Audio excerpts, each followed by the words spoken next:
Picture a school cafeteria in the United States. A child sits in front of a tray of processed chicken nuggets, chocolate milk, and a cookie. Half the tray goes in the bin. The child did not touch the vegetables. They never do. Now picture a school in Japan. It is 12:15 in the afternoon. 6-year-old children are wearing white aprons and small white chef hats. They are carrying heavy pots of miso soup across the classroom.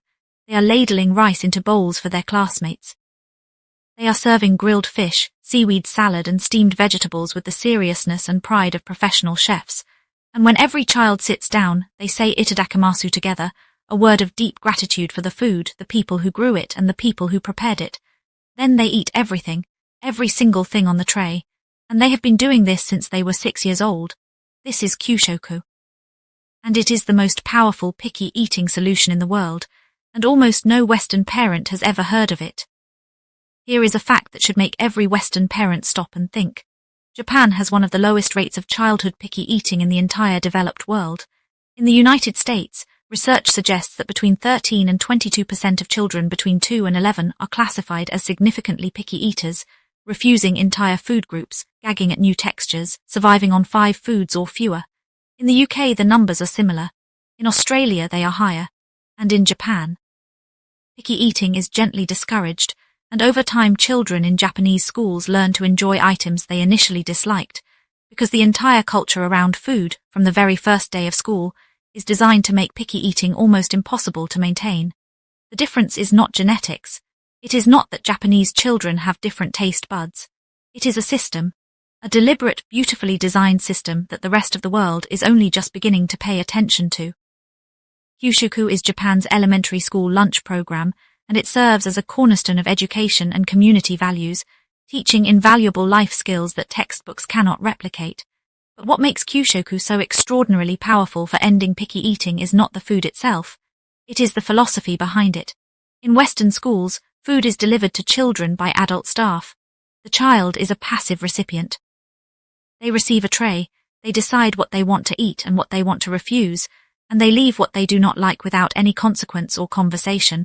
The message the child receives is food is something that happens to you, and you have full permission to reject it. Japanese schools give children the opposite message entirely. In Kyushoku, the children themselves serve the food. The collective responsibility of serving classmates fosters unity and teaches valuable life skills.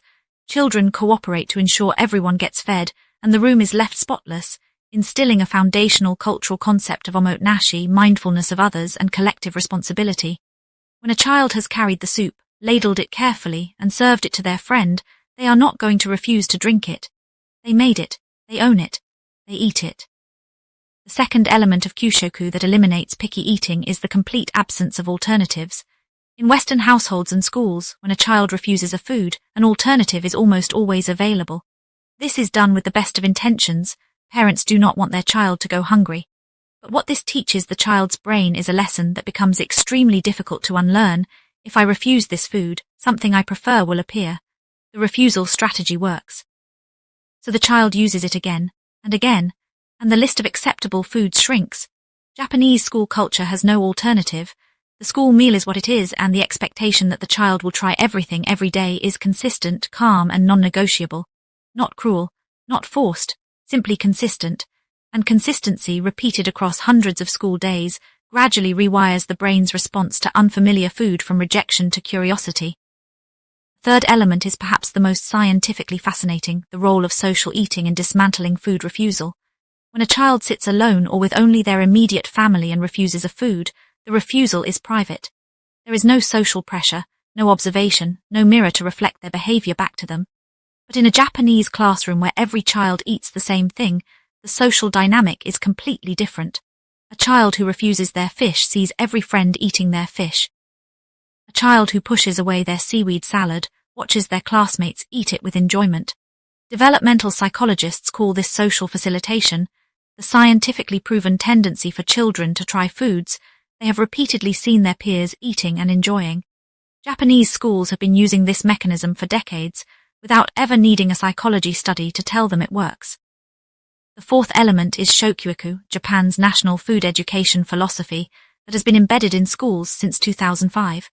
The Basic Act on Shokyaku was enacted in 2005, embedding food and nutrition education more formally into the school curriculum. Japanese children do not just eat nutritious food, they learn where it comes from, how it is grown, who farmed it, and why it matters for their bodies.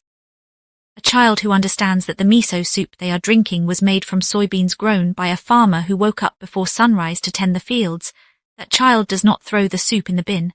Understanding creates respect, and respect ends refusal. So here is what Sodha wants every parent watching this to take home tonight, because you do not need a Japanese school to use these 4 principles. You can start them tomorrow morning in your own kitchen. Let your child help prepare the meal, even stirring, even washing vegetables. Give them ownership of the food. Remove the alternative if they refuse dinner. Dinner is what there is. No cruel punishment, no drama, just calm consistency. Eat together as a family as often as possible so your child sees you eating a wide variety of foods with enjoyment. And talk about food, where it comes from, who grew it, why their body needs it. That is Kyushoku in your home.